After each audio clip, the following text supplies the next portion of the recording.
Welcome to Learning Aloud, a podcast from the Organizational Dynamics community at the University of Pennsylvania, produced to inspire purposeful leadership practice and transform organizational experience. I am your host, Stephen G. Hart.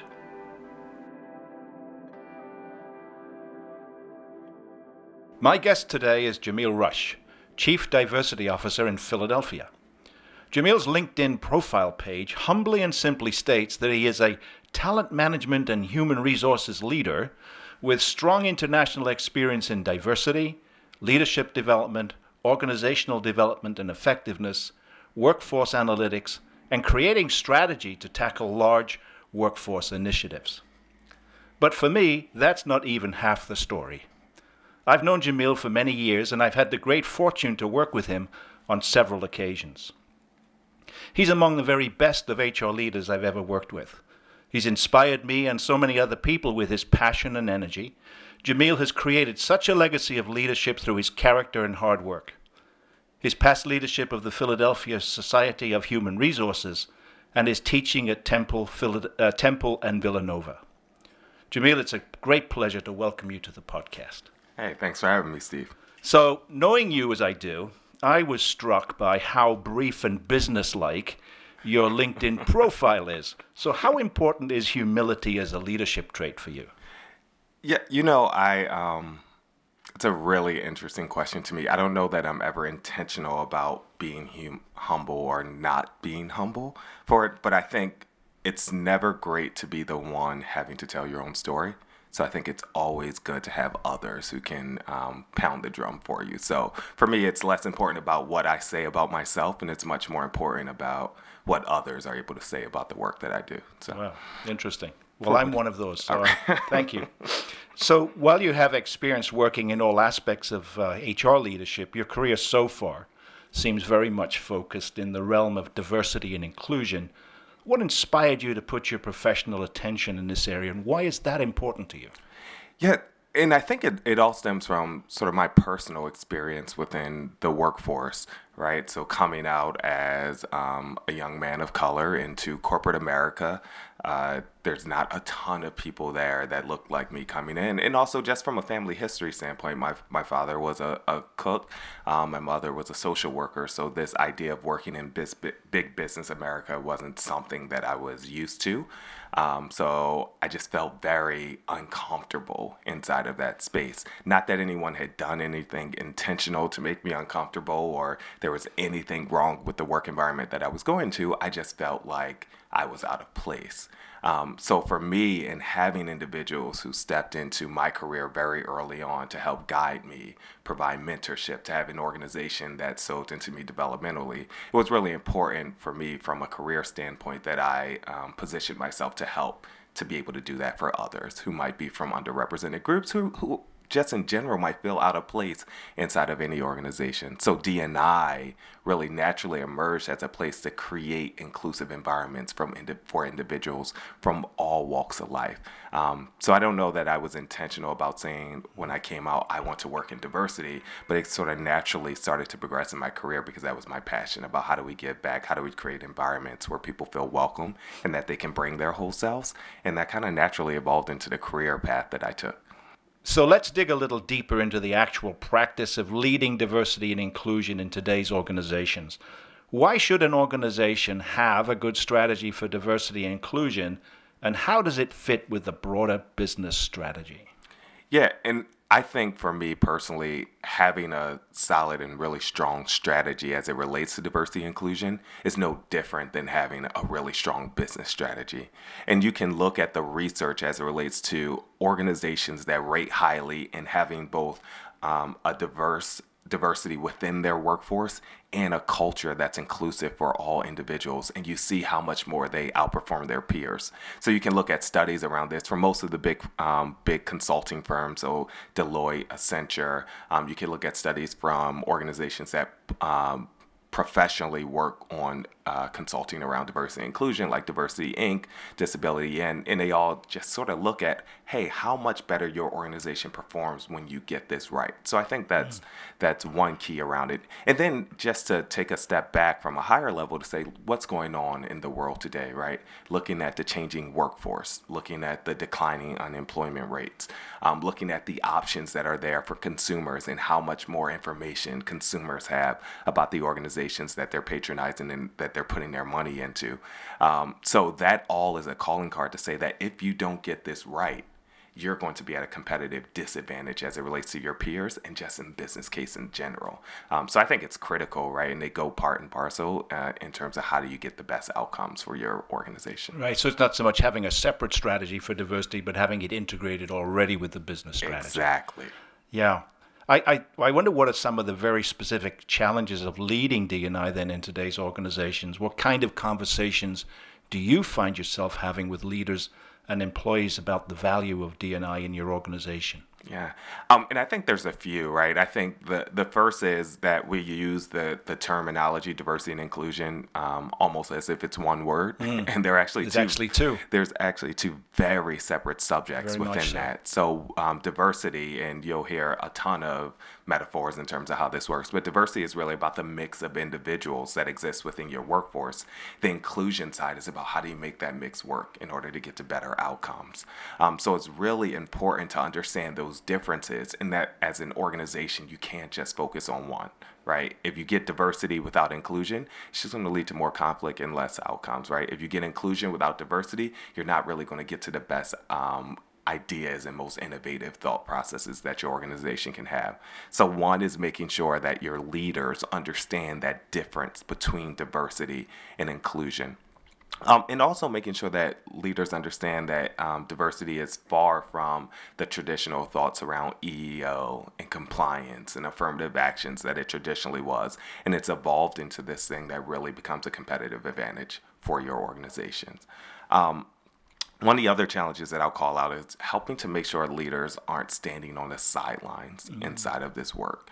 Often you'll have a sort of contingent within your workforce who's really passionate around diversity and inclusion, and they'll get involved and they'll get engaged, and that's great. Very few leaders in today's day and age, at least actively, will say that they're not for diversity and inclusion, right? You're not going to have many people who say, I don't want this. Right. That has a whole host of other implications. But what you will have are leaders who are just kind of passive and not taking an active role in creating a diverse and inclusive environment. And I heard an old saying, and I wish I could give credit to who this actually came from because it wasn't from me. But it goes, if you're not intentionally creating an inclusive environment, you're unintentionally creating an exclusive environment, meaning that if you're not intentional about giving voice to creating safe spaces for people to be their whole selves, to bring their whole selves, saying that our organization values who you are and your unique identity, and we want you to come into our company because we think you add to who we are as an organization. Because of that, if you're not intentional about giving that voice, people sort of assume that they need to quiet it down.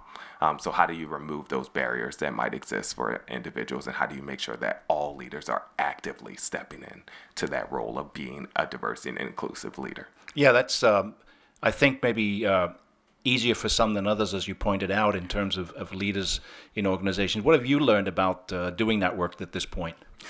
I think you need to find ways for people to get involved, right? So even those who might be unexpected, right, to go and say, like, we want you to have a role inside of this. We talk a lot about the role of allies in terms of diversity and inclusion. So we have a variety of initiatives that we might have, and we'll go to someone, say on Veterans Day, and say, hey, we need you to help celebrate our veterans and active service members and military families within our organization. So you might hear, I'm not a veteran, right?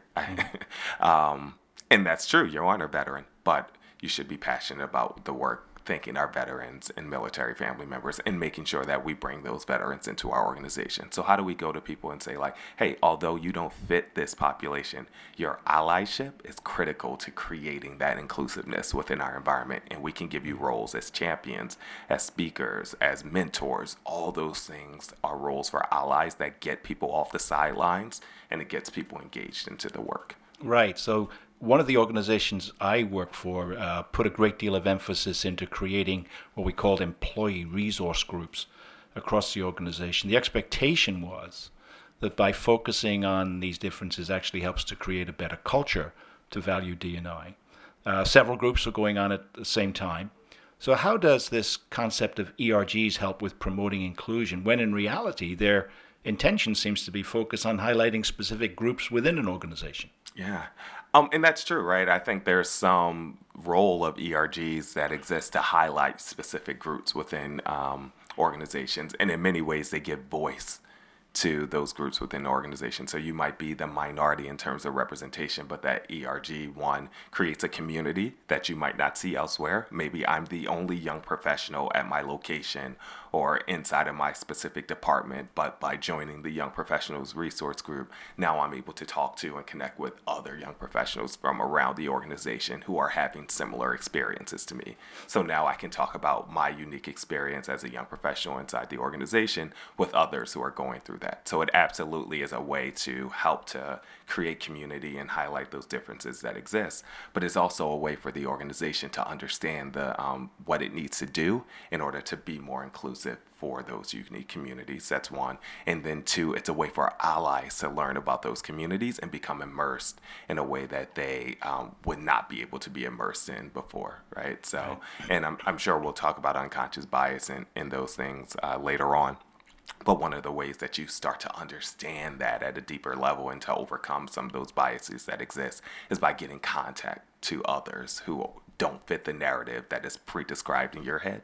So how do we create contact? And then how do we help leaders who there might not be representation at the top be mentors for others? So those ERGs are a way to create that mentorship and build that social capital and build that network and give them exposure that they wouldn't have elsewhere. Right. So when I was ERG sponsor, I had the women in business ERG group, and I loved it. It was very difficult to get other men to show up for it. But the thing that I noticed more about the ERGs was opportunities it presented for people who are members to step up for informal leadership opportunities. Yeah. How does that work?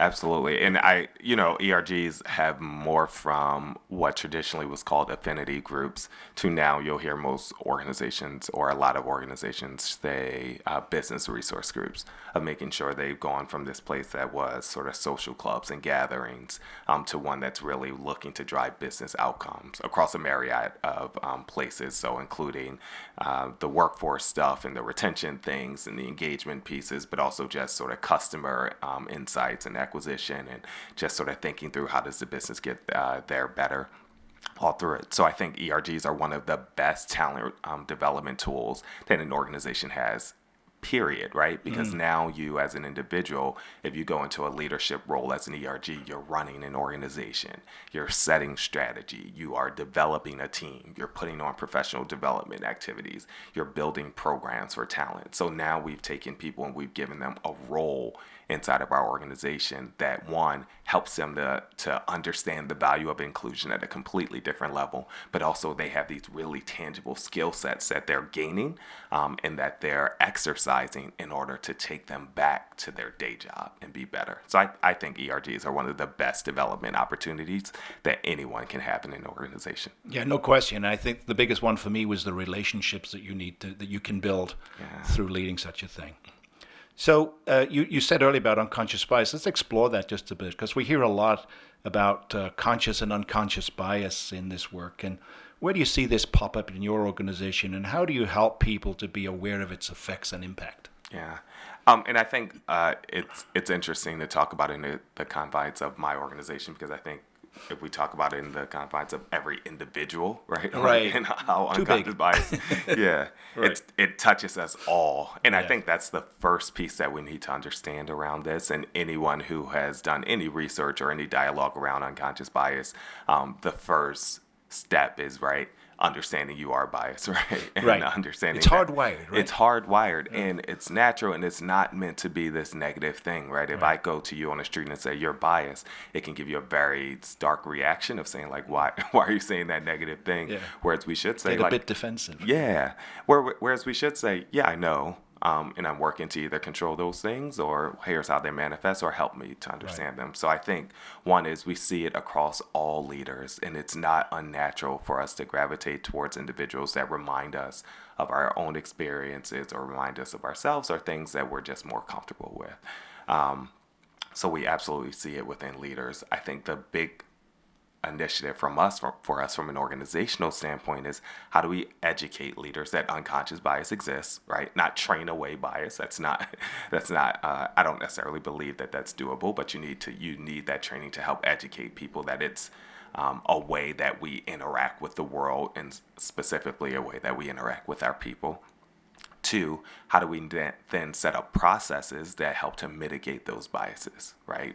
Either on the recruitment side, or the talent development side, or the mentoring side, all those things that help us to create processes that can get the things out of the way that will cloud our judgment in terms of who the right person is to do work. So that can be everything from blind resume screening to objective interview guides that you use within a company, to having metrics around what your diversity funnel is looking like, from application for the organization to promotions throughout it. So all those things help to create more objectivity in the process and remove the subjectivity from it. So I think that's really critical. And then the third one is, how do we create connections for people, right? If biases are hardwired and there are things that we build over the entire lifespan that we have, how do we say, I'm going to help you get connected to women in your case, to help you understand